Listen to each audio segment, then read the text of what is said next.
Good morning to you all. आज हम लोग अपनी चर्चा आधुनिक काल से शुरू करने जा रहे हैं और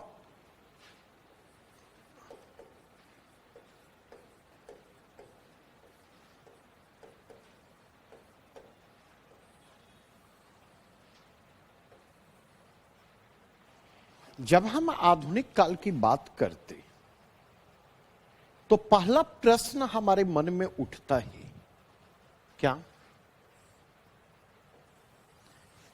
तो पहला प्रश्न हमारे मन में उठता है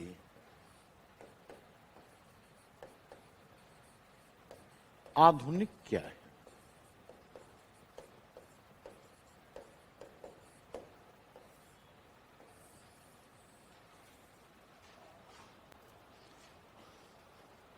हमारे लिए यह जानना महत्वपूर्ण हो जाता और आवश्यकता इस बात की है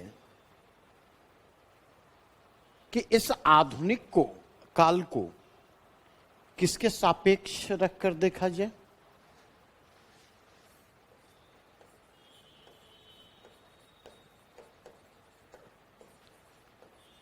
मध्यकाल के सापेक्ष रखकर देखे जाने की जरूरत।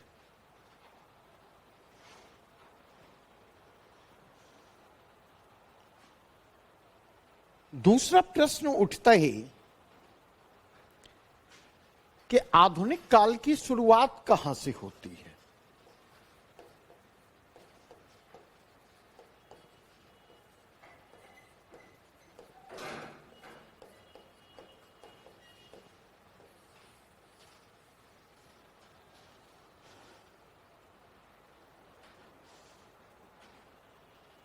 नहीं, तीसरा प्रश्न यहां पर उभरेगा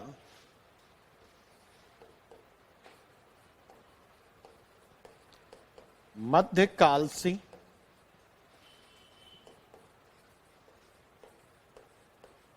आधुनिक काल में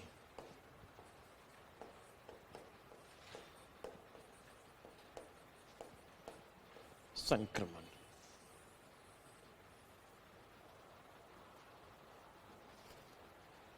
आधुनिक काल मध्यकाल के से आधुनिक काल में संक्रमण की प्रक्रिया कहां से शुरू होती है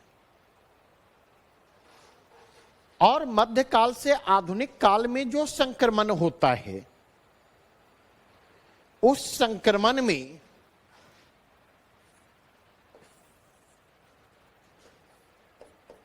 भक्ति काल कहां पर है?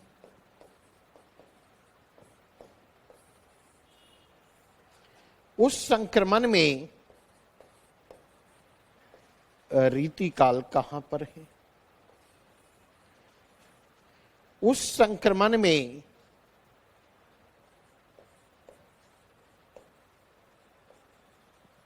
रीति मुक्त कवियों की भूमिका क्या है?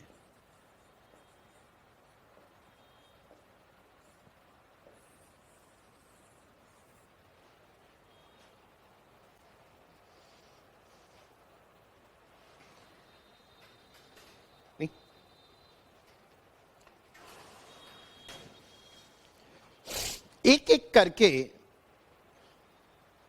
हम इसके आयामों को खोलें।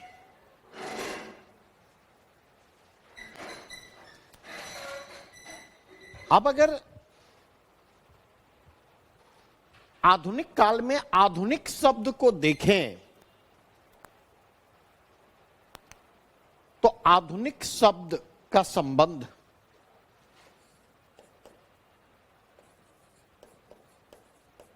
आधुनिकता से जाकर जुड़ता।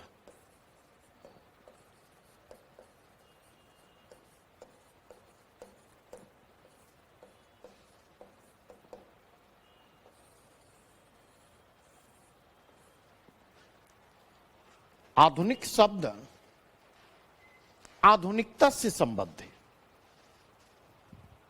इस आधुनिकता का संबंध आधुनिक चिंतन से जाकर जुड़ता।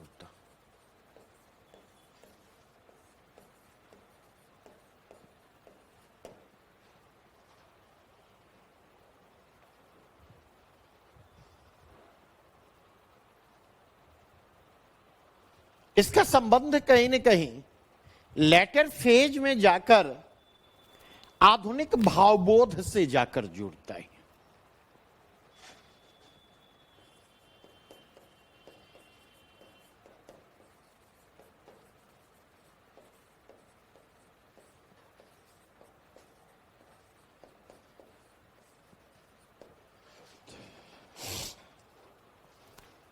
और जब इन्हीं पहलुओं पर चर्चा करेंगे तो एक और शब्द की हम चर्चा करेंगे।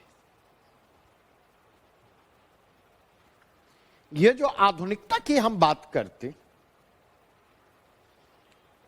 ये जिस आधुनिक चिंतन की हम बात करते, इसके दो संस्करण हमारे पास उपलब्ध हैं। एक संस्करण पश्चिमी है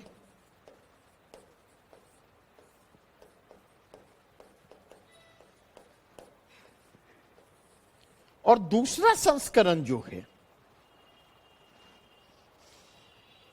भारतीय है।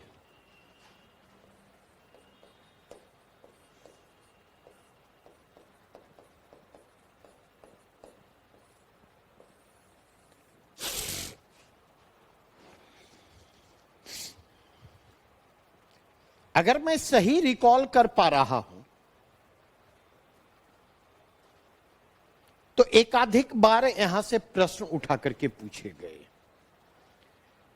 एक प्रश्न तो गोदान के संदर्भ में पूछा गया है कि गोदान में देसी आधुनिकता के तत्व, गोदान में देसी आधुनिकता के तत्व। अब गोदान में देसी आधुनिकता के तत्व को आप तब तक नहीं समझ पाने की स्थिति में होंगे जब तक आप आधुनिकता की पश्चिमी संकल्पना से परिचित नहीं हैं और आधुनिकता की भारतीय संकल्पना से परिचित नहीं है। और किस प्रकार आधुनिकता की भारतीय संकल्पना आधुनिकता की पश्चिमी संकल्पना से भिन्न है, जब तक आप इससे परिचित नहीं है तब तक इस प्रश्न को रिस्पॉन्ड करना आपके लिए संभव नहीं होगा। यह नियर अबाउट इम्पॉसिबल होगा। और इसलिए मैं कहता हूं कि तकनीकी शब्दों को समझने की जरूरत है। और तकनीकी शब्दों को जब आप समझेंगे तो एक सेंस भी डेवलप होगा।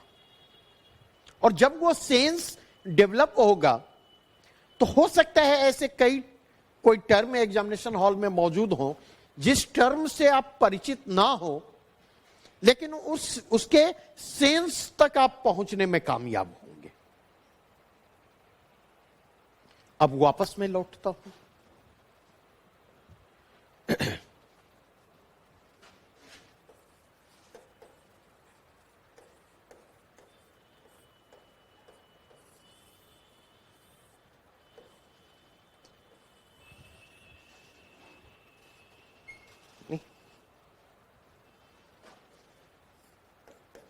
मैंने कहा इसका संबंध आधुनिक चिंतन से जाकर जुड़ता है।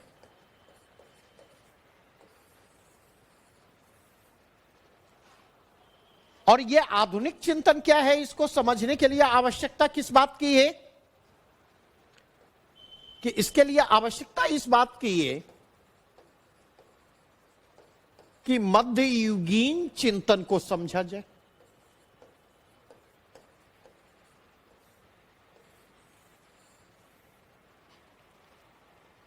अब तक आपने आदिकाल पढ़ा, भक्तिकाल पढ़ा, रीतिकाल पढ़ा, या आप में से जो लोग आज से शुरू कर रहे हैं, अगर उनके कंटेक्स्ट में बात करूं तो वे आधुनिक काल से शुरू कर रहे हैं।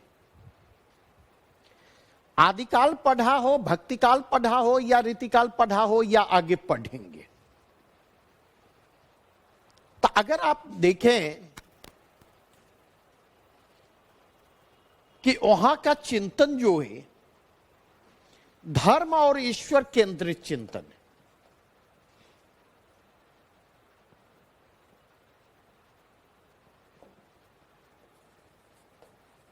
धर्म और ईश्वर केंद्रित चिंतन।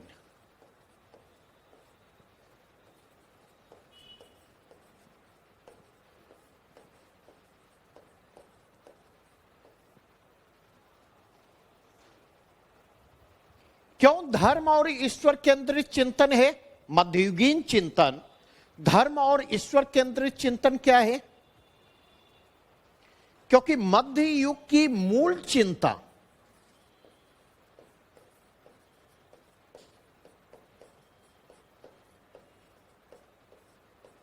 मोक्ष की है।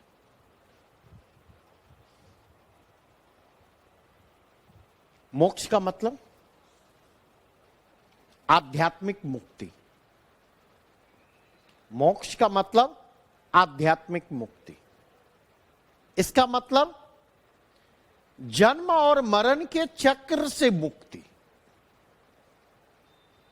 क्योंकि सनातन धर्म की जो मिथकीय मान्यताएं हैं, सनातन धर्म की मिथकीय मान्यताओं के अनुसार अगर आप देखें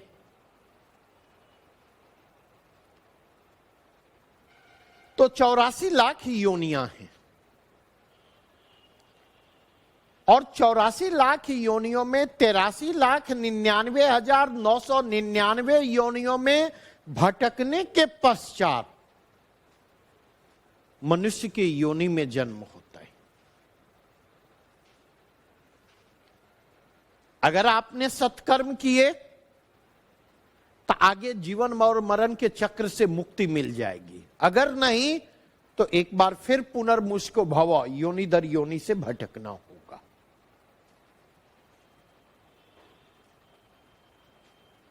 अब अगर इसके परिप्रेक्ष्य में जाकर के देखें, इसीलिए अगर आप जाकर के देखें जो मध्ययुगीन चिंतन है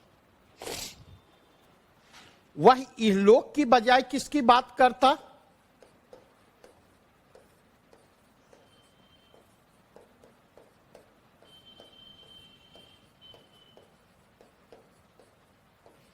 इहलोक के बजाय यह परलोक की बात करता हुआ आता।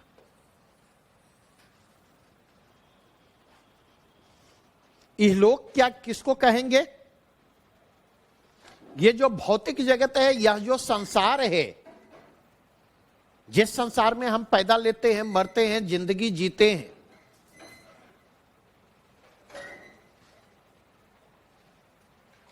तो वह इहलोक है। और परलोक इस संसार से परे जो लोक है, जो आध्यात्मिक लोक है। नहीं, अगर इस कंटेक्स्ट में जाकर के देखें तो मध्ययुगीन चिंतन में क्या पाते हैं आप? तो आप यह पाते हैं कि मध्ययुगीन चिंतन में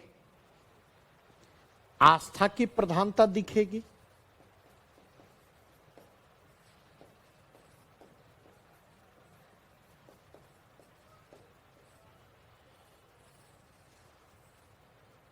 मध्ययुगीन चिंतन में भावुकता की प्रधानता दिखेगी।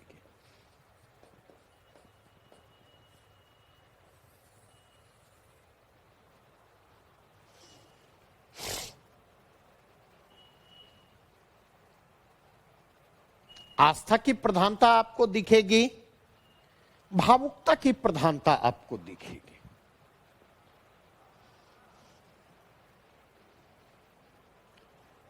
नहीं, मध्य युग में अगर आप जाकर के देखें तो मूल्यों का स्रोत कौन है?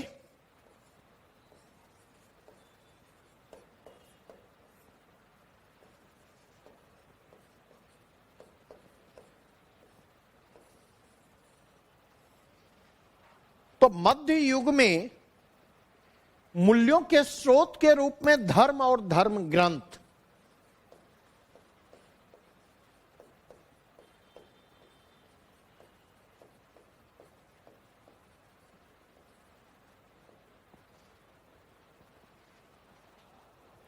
मूल्यों के स्रोत के रूप में धर्म और धर्म ग्रंथ, और मध्य युग में जाकर के देखें तो मूल्यों का निर्धारण किस परिप्रेक्ष्य में होता?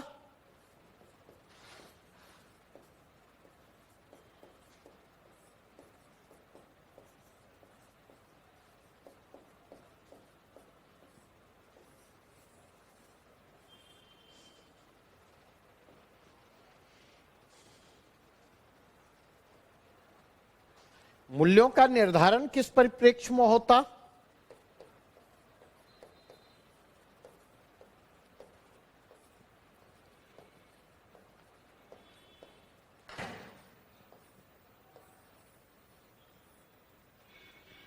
तो मध्य युग में मूल्यों का निर्धारण जो होता है वह सामूहिक परिप्रेक्ष्य में होता है।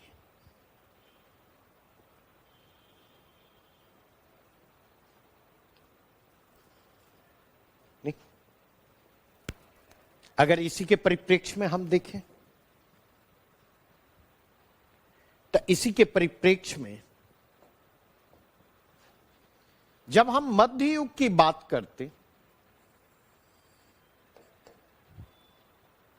तब मध्य युग का संबंध सामंती मूल्यों से भी जाकर जुड़ता।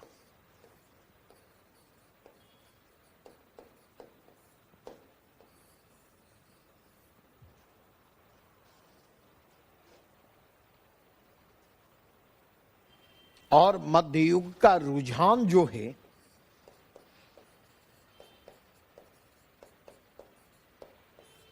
आदर्शों की ओर होता।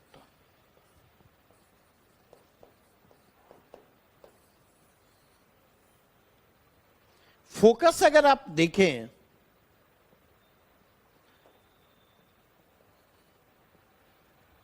तो फोकस किसकी ओर होता है मध्य युग में? टू बी की ओर नहीं होता, टू बी पर फोकस नहीं होता, शुड बी पर फोकस होता है। आदर्श और यथार्थ का मतलब समझते हैं या नहीं? दो शब्द हैं, एक आदर्श और दूसरा शब्द है यथार्थ। दोनों में अंतर बतलाइए, कोशिश कीजिए।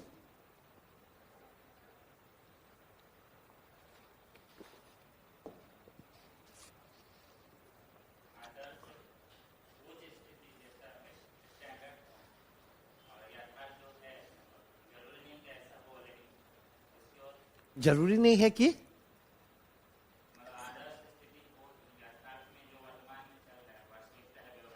मतलब अगर हम कहें टू बी यथार्थ है, जो होता है वह यथार्थ है, और शुड बी जो होना चाहिए वह क्या है?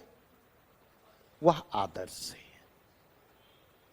और हमेशा आदर्श और यथार्थ के बीच द्वंद्वात्मक संबंध है, द्वंद्वात्मक संबंध होते। आदर्श जैसे यथार्थ की जमीन पर उतरता है, आदर्श आदर्श नहीं रहता, यथार्थ में तब्दील हो जाता। आज के परिप्रेक्ष्य में देखें तो गांधी अपने समय के क्या थे? गांधी अपने समय के यथार्थ थे, लेकिन गांधी आज आदर्श में तब्दील हो चुके। जब आइंस्टीन कहते हैं कि आने वाली पीढ़ियां सहसा यह विश्वास नहीं करेगी कि हार मांस का ऐसा पुतला कभी भारत में पैदा हुआ था, नहीं? तो आइंस्टीन किस चीज की ओर इशारा कर रहे हैं? कि जो आज का यथार्थ है वह कल के आदर्श में तब्दील हो जाएगा, कल कल्पना में तब्दील हो जाएगा। सहसा उसे यथार्थ के रूप में स्वीकार कर पाना मुश्किल होगा। अगर इसके परिप्रेक्ष्य में देखें, यहां पर महत्व किसको दिया जाता?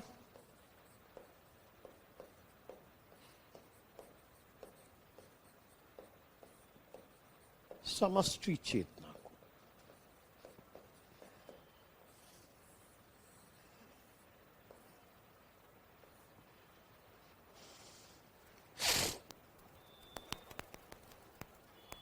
एक कहावत सुनी होगी,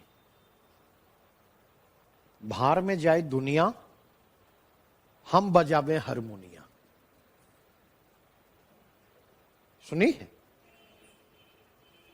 यह कहावत किस सोच को रिप्रेजेंट करती है? आज अगर आप देखें, क्या आपकी सोच वही है जो आपके पेरेंट्स की सोच है, जो आपके माता पिता की सोच है? कहां आप अलग हैं उनसे? क्या कभी नोटिस करने की कोशिश की? तो अगर आप देखें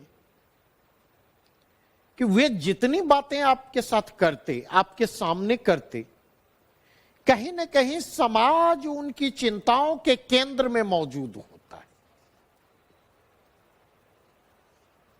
कहीं ना कहीं उनके विचारों के ताने बाने जो हैं, समाज के इर्द गिर्द बुने होते। लेकिन हमारे विचारों के इर्द गिर्द जो है, हमारी बातें जो हैं, वो समाज के इर्द गिर्द नहीं बुनी होती। हमारी बातें जो होती हैं, वो कहीं ना कहीं व्यक्ति को केंद्र में रखती, स्वयं को हम केंद्र में रखते, और स्वयं को केंद्र में रखते हुए हम अपने वैचारिक ताना बाना को निर्मित करते हैं, वैचारिक तानों बानों को निर्मित करते हैं। इतनी बातें स्पष्ट हुई। अब अगर इसके कंटेक्स्ट में देखें,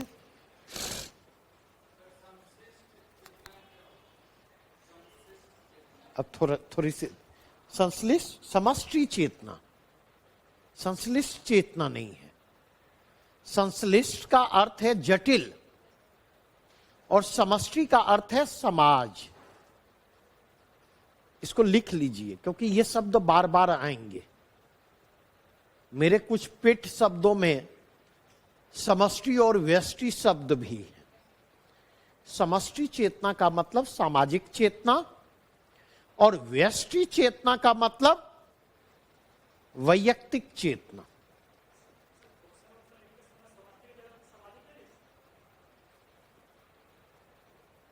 एक शब्द है पर्यायवाची शब्द। क्या मतलब इसका होता है?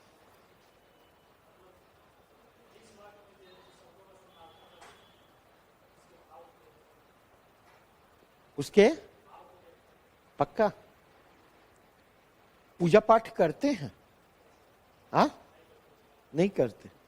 कभी पूजा पाठ पंडित जी को करवाते देखा है? हाँ, पंडित जी ये क्यों कहते हैं कि थोड़ा जल लाइए या जल लाइए? ये क्यों नहीं कहते हैं अरे पानी दे दीजिए? तो क्या, तो फिर पर्यायवाची में भाव कैसे सिमिलर हो गए? पर्यायवाची कहते हैं ना, तनी जल दियो। नहीं कभी सुना है कि पानी तन बढ़ेबे या वाटर बढ़ेबे?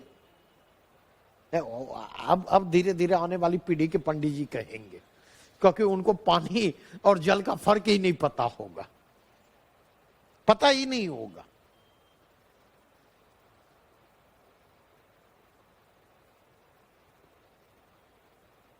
सवाल यह उठता, जितने प्रभावशाली वक्ता हैं, आप अगर गौर करें, वे शब्दों के प्रयोग को लेकर के सजग होते हैं। शब्दों के प्रयोग को लेकर उनमें सतर्कता देखेंगे आप, क्योंकि जिसे हम और आप पर्यायवाची करते हैं, वे अर्थ की दृष्टि से पर्यायवाची होते, भाव की दृष्टि से नहीं होते। मिलते जुलते अर्थ होते। अर्थ पर्यायवाची शब्दों के मिलते जुलते होते, लेकिन भाव के धरातल पर, सेंस के धरातल पर एक बिंदु पर जाकर आप देखेंगे उनकी अपनी विशिष्ट पहचान होती है। वही पहचान सामाजिक चेतना और समष्टि चेतना में, वही जटिल और संश्लिष्ट में। संश्लिष्ट शब्द जटिलता की डिग्री और जटिलता के मूल भावों को जितने प्रभावी तरीके से अभिव्यक्त करने में समर्थ है, उतने प्रभावी तरीके से जटिल शब्द उस भाव को अभिव्यक्त करने में समर्थ नहीं।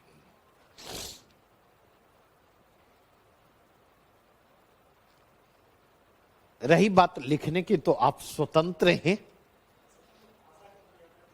क्या भाषा की मर्यादा क्या होती है? बतलाइए बतलाइए, बड़ी अच्छी अच्छी बातें आप कर रहे हैं। नहीं, मर्यादित का मतलब क्या है?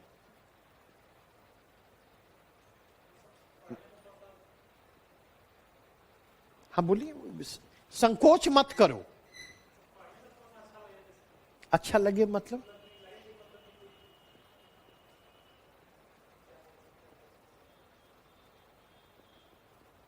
बोलिए।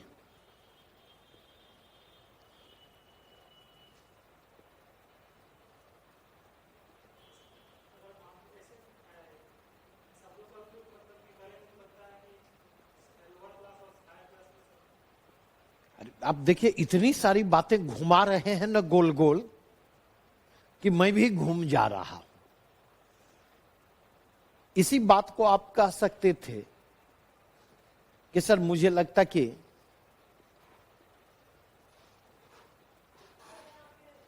क्या, देखो बंद कर दे, एक मिनट। क्या स्पार्क कर रहा था क्या?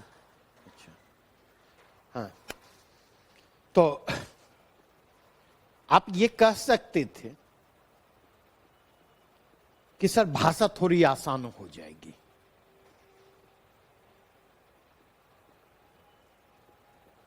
सेंस मेरे ख्याल से यही होगा। नहीं, अब दो प्रश्न उभर करके आते। छेर आपने दिया तो बतला ही दो। जयशंकर प्रसाद का नाम आपने सुना होगा। जयशंकर प्रसाद पर यह आरोप लगाया जाता कि उनके पात्र क्लिष्ट भाषा का प्रयोग करते। कठिन शब्द वहां पर नहीं, क्लिष्ट भाषा का प्रयोग करते, आरोप लगाया जाता। यह बात जब जयशंकर प्रसाद के सामने आई तो जयशंकर प्रसाद ने कहा कि हां, मैं रिक्शे वाले, ठेले वाले, खोमचों वालों के लिए नहीं लिखता। मैं रिक्शे वाले, ठेले वाले, खोमचों वालों के लिए नहीं लिखता।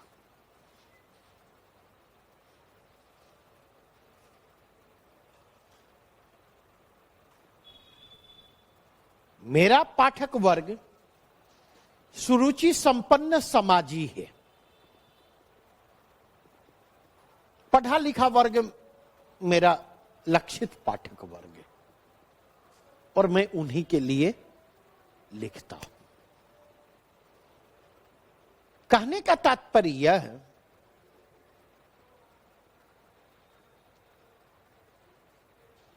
कि आप लिखने के लिए समष्टि चेतना की जगह सामाजिक चेतना लिख सकते। ऐसा नहीं है कि वो गलत होगा, और ऐसा भी नहीं है कि उसके लिए अंक काटे जाएंगे, ऐसा भी नहीं है। नहीं, लेकिन मुझे अगर लिखना हो, मुझे अगर बोलना हो, तो मैं हमेशा समष्टि और व्यष्टि शब्द का प्रयोग करना पसंद करूंगा, क्योंकि ये दोनों शब्द मेरे मूल भावों के कहीं ज्यादा करीब है।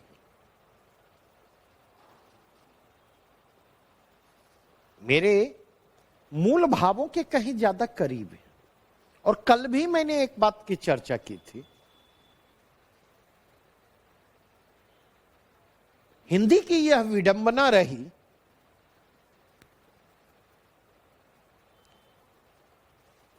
कि हिंदी वालों ने सबसे अधिक हिंदी की उपेक्षा की, हिंदी का सबसे अधिक तिरस्कार किया, सबसे अधिक। जो अंग्रेजी माध्यम के छात्र हैं, आप देखें उनके घर में एक डिक्शनरी कम से कम मौजूद मिलेगी। उनको परेशानी आती, वो डिक्शनरी पलटते हैं अर्थ तक पहुंचने के लिए। लेकिन हिंदी माध्यम के छात्रों के बीच जाकर के देखें, हिंदी के शब्दकोश मिलते हैं उनके बुक शेल्फ में। बतलाइए, कभी देखा है? नहीं दिखेगा, एक्सेप्शनल केस में दिखेगा। क्यों? क्योंकि उनके पास एक सहज विकल्प उपलब्ध है। वो कह देंगे, अरे सर्वेश्वर की भाषा बहुत मुश्किल है, उनकी हिंदी बहुत मुश्किल है। अब इस सर्वेश्वर की जिम्मेवारी है कि वो सफाई देते फिरे कि हमारी हिंदी मुश्किल नहीं है। वो आपकी चिंता का विषय नहीं है, क्योंकि आपने मान लिया कि हिंदी में उतने ही शब्द हैं जितने शब्द आप जानते हैं, और उतने ही शब्दों को जानने की जरूरत है जितने की जानकारी आपको है।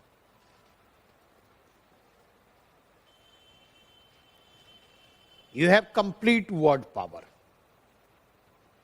और वहां पर जाकर के विंडो को आपने क्या किया? बंद कर दिया। तो मेरा आग्रह होगा, विंडो को बंद मत करें। हिंदी की शब्द संपदा को समृद्ध करें, हिंदी की शब्द संपदा को दरिद्र ना बनाएं। और हमेशा हमेशा इस बात को ध्यान रखें। देखिए, अभी जितनी बातें आपने की ना, भाषा की मर्यादा, मुझे लगा कि समष्टि शब्द से कहीं भाषा की मर्यादा आहत हो रही है। नहीं, मुझे यह पता था कि आप सही तरीके से एक्सप्रेस नहीं कर पा रहे हैं। आपको कहना यह है कि उससे थोड़ी सी भाषा आसान हो जाएगी, सबकी समझ में आ जाएगी। खैर, तो अब अगर देखें, आधुनिकता को अगर समझना है तो इसके सापेक्ष आधुनिकता को समझना होगा। आधुनिक चिंतन की जब हम बात करते तो उसके केंद्र में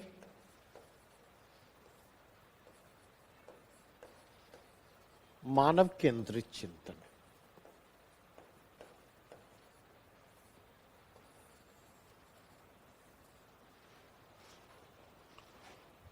और यह जो मानव केंद्रित चिंतन इसके केंद्र में मौजूद है, अगर आप देखें